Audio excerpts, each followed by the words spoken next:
నవ్వడం జరుగుతూ ఉంటుంది. ఇప్పుడు ఈ 9 గ్రహాలు పరమశివుడికి కవచం. అందుకే శ్రీకాళహస్తి క్షేత్రంలో ఆయన నవగ్రహ కవచాన్ని కట్టుకుని ఉంటాడు.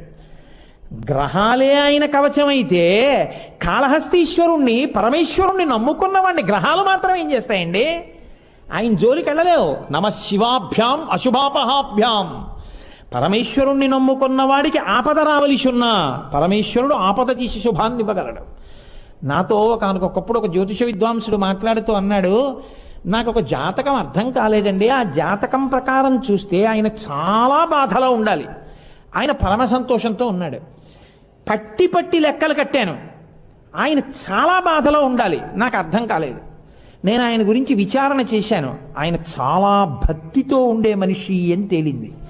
కాబట్టి నాకు అప్పుడు అర్థమైంది, గ్రహములు కూడా పరమభక్తి కలిగిన వాళ్ళని తాకలేవు, బాధ పెట్టలేవు. శివశా